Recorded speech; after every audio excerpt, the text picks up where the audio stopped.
Hello friends, welcome to my YouTube channel.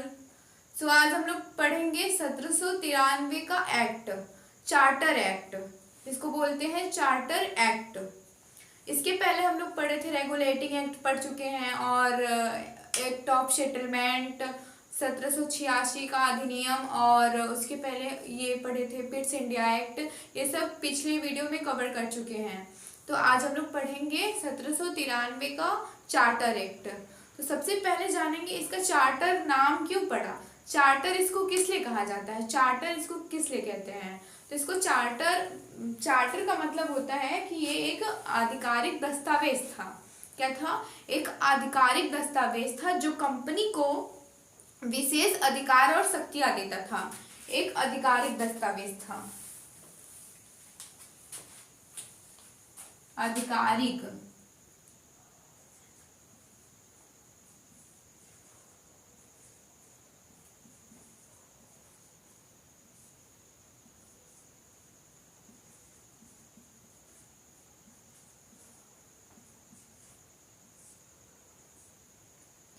दस्तावेज था जो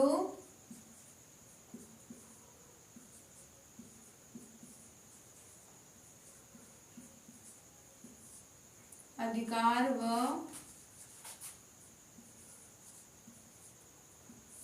शक्ति देता था। किसको शक्ति देता था? कंपनी को शक्ति देता था।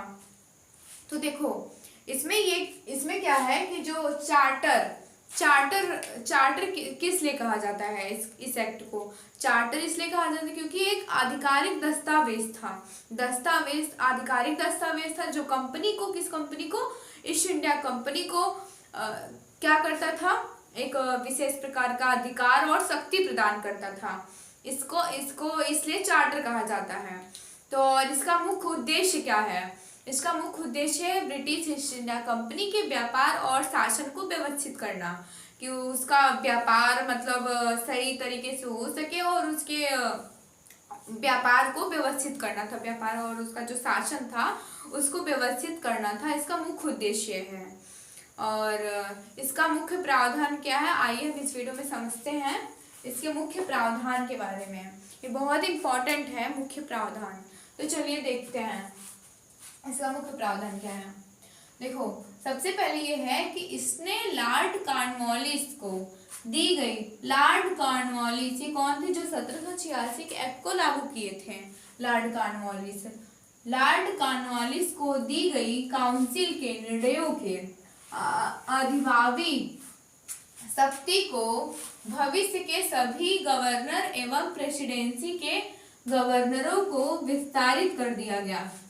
देखो, इसका हम सरल भाषा में समझे, सरल भाषा में लॉर्ड कॉर्नवालिस को दी गई काउंसिल के निर्णयों के अधिभावी शक्ति मतलब लॉर्ड कॉर्नवालिस जो थे उनको एक विशेष प्रकार की शक्ति प्रदान की गई थी। लॉर्ड कॉर्नवालिस को उनको एक शक्ति प्रदान थी कि वो काउंसिल के निर्णयों के अधिभावी शक्तियों को, मतलब जो भी काउंसिल के निर्णय होते थे, काउंसिल के जो निर्णय होते थे वो लॉर्ड कॉर्नवालिस उनको काउंसिल के निर्णयों को बदल सकते थे और उनको रद्द भी कर सकते थे। उनको ये विशेष अधिकार प्राप्त था लॉर्ड कॉर्नवालिस को।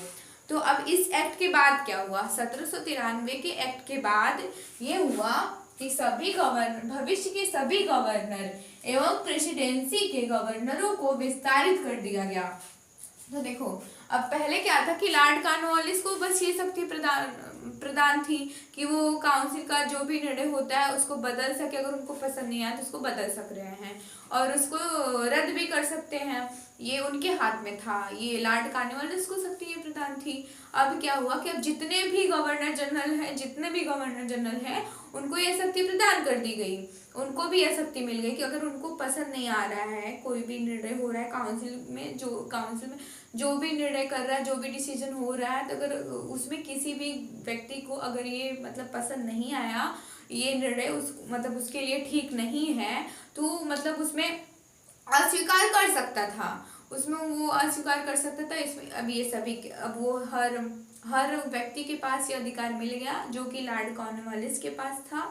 अब ये सभी व्यक्तियों के पास है कि वो अब सब जो भी निर्णय लिया जाएगा वो सभी व्यक्तियों के मंजूरी से लिया जाएगा, सभी व्यक्तियों की मंजूरी से लिया जाएगा। अगर जिस व्यक्ति को मंजूर नहीं है तो अस्वीकार भी कर सकता है, ये सबके हाथ में है, मतलब सबको प्राप्त है, हो गया ये अधिकार। किस एक्ट के तहत? चार्टर एक्ट 1793 के तहत। तो ये टॉपिक आप लोग को समझ में आया होगा। अब दूसरा प्रावधान क्या है? इसके गवर्नर जनरल को अधीनस्थ बॉम्बे और मद्रास प्रेसिडेंसी की सरकारों के ऊपर अधिक नियंत्रणकारी शक्ति प्रदान की गई। तो देखो इसमें क्या है कि गवर्नर जनरल जो थे वो बॉम्बे और मद्रास प्रेसिडेंसी, जो बॉम्बे और मद्रास प्रेसिडेंसी है इन पर कंट्रोल करने के लिए कहा गया। जैसे कि इसके पहले क्या था, जो मद्रास और बॉम्बे के जो भी गवर्नर जनरल होते थे वो अपने क्षेत्र के मामलों को मतलब अपने मनमर्जी तरीके से चलाते थे, अपने क्षेत्र के प्रशासनिक मामलों को अपने मनमर्जी तरीके से चलाते थे। लेकिन अब क्या हुआ कि अब जो बंगाल प्रेसिडेंसी थी ये बॉम्बे और मद्रास के प्रेसिडेंसी के ऊपर अब कंट्रोल करने लगेगी, अब इस पर निगरानी रखेगी। अब ये अपने मनमर्जी से नहीं चला सकती, इन पे बहुत सारा कंट्रोल किया गया। बंगाल प्रेसिडेंसी ने इस पे बहुत कंट्रोल कर दिया कि अपने मनमर्जी से कोई भी काम नहीं करेंगे, इन पर बंगाल प्रेसिडेंसी का कंट्रोल रहेगा। तो ये दूसरा टॉपिक आप लोग को समझ में आया ही होगा। तीसरा क्या है? इसके तहत भारत पर व्यापार के एकाधिकार को अगले 20 वर्षों की अवधि बढ़ा दिया गया। देखो ये क्या है कि भारत पर व्यापार के एकाधिकार को अगले 20 वर्षों की अवधि बढ़ा दिया गया। देखो इसके पहले क्या था कि किसी भी मतलब जैसे इसके पहले ब्रिटिश ईस्ट इंडिया कंपनी को भारत में व्यापार करने का अधिकार था इंडिया में। तो अब इस एक्ट के बाद क्या हुआ कि जो ब्रिटिश ईस्ट इंडिया कंपनी को यह विशेष अधिकार दिया गया कि वो 20 साल तक, मतलब 20 साल तक इसके बाद जैसे कि 1793 का जो एक्ट आया, इसके 20 साल बाद फिर एक चार्टर एक्ट आएगा, फिर उसके 20 साल बाद फिर एक चार्टर एक्ट आएगा। ये चार्टर एक्ट क्या था, मतलब इसमें क्या था कि व्यापारिक जो था ये व्यापार करने के लिए आया था इंडिया में कि 20 साल तक जो ब्रिटिश ईस्ट इंडिया कंपनी है इसको यह अधिकार प्राप्त है कि 20 साल तक भारत में व्यापार करेगा। इसके मतलब जैसे कि अन्य कोई कंपनी जैसे फ्रांस हो गया, मतलब जो भी और अन्य कोई कंपनी भी यहाँ पर व्यापार नहीं कर सकता है 20 साल तक। यहाँ पे ब्रिटिश ईस्ट इंडिया कंपनी को यह अधिकार मिल गया है कि वो इंडिया में 20 साल तक क्या व्यापार कर सकता है। तो ये तीसरा टॉपिक समझ में आया होगा। चौथा क्या है? इसके तहत commander in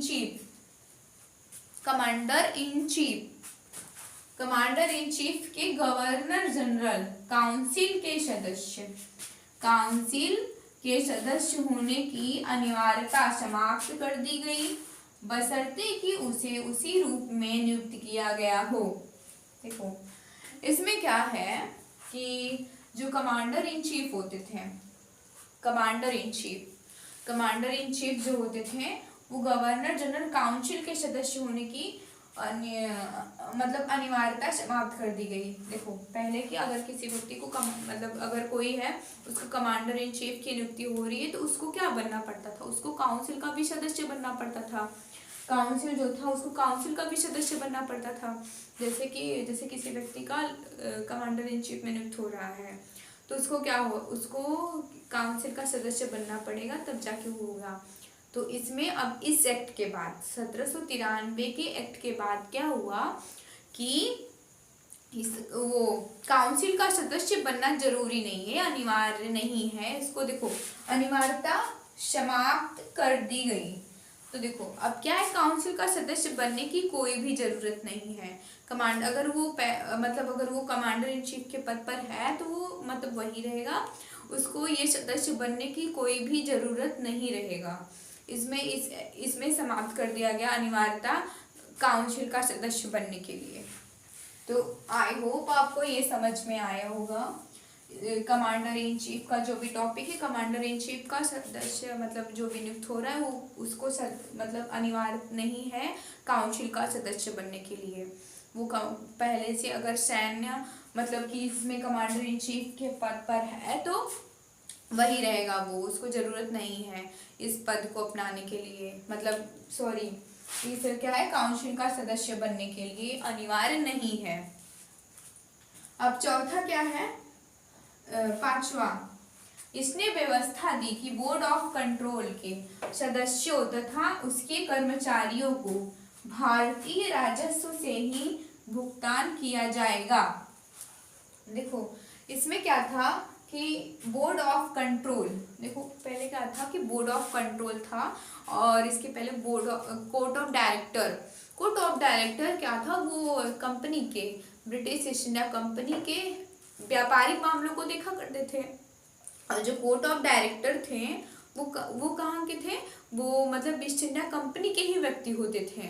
court of director वो ईस्ट इंडिया कंपनी के ही व्यक्ति होते थे और उनको जो उनका वेतन था उनको कंपनी से ही मिल जाया करता था, उनको कंपनी से ही मिल जाया करता था। और बोर्ड ऑफ कंट्रोल को, जो बोर्ड ऑफ कंट्रोल है, बोर्ड ऑफ कंट्रोल, इसमें 6 सदस्य होते थे बोर्ड ऑफ कंट्रोल में, जो कि इसको गवर्नमेंट चलाती थी, ये गवर्नमेंट के सदस्य होते थे बोर्ड ऑफ कंट्रोल, ये इनको गवर्नमेंट चलाती थी। तो अब इनमें क्या हुआ कि इनका जो वेतन है, बोर्ड ऑफ कंट्रोल के सदस्य और उनके कर्मचारियों को उनको वेतन कहाँ से मिलेगा, अब भारतीय राजस्व से मिलेगा, भारतीय राजस्व से। अब उनको भारतीय राजस्व से ही भुगतान किया जाएगा, मतलब कि बोर्ड ऑफ कंट्रोल के जो भी सदस्य हैं उनका वेतन भारतीय राजस्व से ही भुगतान किया जाएगा। तो हम इस वीडियो में 5 प्रावधान पढ़े हैं, तो एक बार रिवीजन से समझ लेते हैं। देखो, लॉर्ड कॉर्नवालिस को दी गई काउंसिल के निर्णयों के अधिभावी शक्ति को भविष्य के सभी गवर्नर एवं प्रेसिडेंसी के गवर्नर को विस्तारित कर दिया गया, यानी कि लॉर्ड कॉर्नवालिस जो थे वो काउंसिल के निर्णयों को, इनको यह अधिकार था कि काउंसिल के निर्णयों को बदल सकते थे, रद्द कर सकते थे। लेकिन अभी 1793 के एक्ट के बाद अब यह अधिकार सभी गवर्नरों को प्राप्त हो गया कि वो मतलब अगर उनको जो निर्णय पसंद नहीं है तो वो भी चेंज कर सकते थे, वो अस्वीकार कर सकते थे। और अब जो भी निर्णय लिया जाएगा वो सभी मतलब सभी गवर्नरों के मंजूरी से लिया जाएगा। तो इसमें ये था। और दूसरा था, सरकार को अधीनस्थ बॉम्बे और मद्रास, मतलब यानी कि जो बंगाल प्रेसिडेंसी है वो बॉम्बे और मद्रास के प्रेसिडेंसियों को कंट्रोल करेगा, इसमें यही था। और ये था, इसके तहत भारत पर व्यापार के एकाधिकार को, यानी कि भारत में व्यापार करने के लिए 20 साल की एक अवधि बढ़ा दिया गया, मतलब कि अब 20 साल तक इसमें कोई भी अन्य कंपनी व्यापार नहीं कर सकता है, इसमें ये था। और ये क्या था, इसके तहत कमांडर इन चीफ के गवर्नर जनरल काउंसिल के सदस्य होने की अनिवार्यता समाप्त कर दी गई। देखो, अगर कमांडर इन चीफ के पद पर कोई नियुक्त हो रहा है तो उसको काउंसिल का सदस्य बनना जरूरी था, लेकिन अब इस एक्ट के बाद ये समाप्त कर दिया गया कि उसको काउंसिल का सदस्य बनने की कोई जरूरत नहीं है अगर वो कमांडर इन चीफ है तो। अब पांचों क्या है, इसकी व्यवस्था दी गई, मतलब इसमें व्यवस्था दी कि बोर्ड ऑफ कंट्रोल के सदस्यों को, मतलब जो बोर्ड ऑफ कंट्रोल के सदस्य हैं उनको जो उनका वेतन है, उनके कर्मचारियों का वेतन है, उनको भारतीय राजस्व से ही प्राप्त होगा। तो आई होप आप लोग को 1793 का चार्टर एक्ट समझ में आया होगा। ऐसी ही और वीडियो देखने के लिए लाइक, सब्सक्राइब एंड शेयर करें और कमेंट करना तो बिल्कुल भी ना भूलें।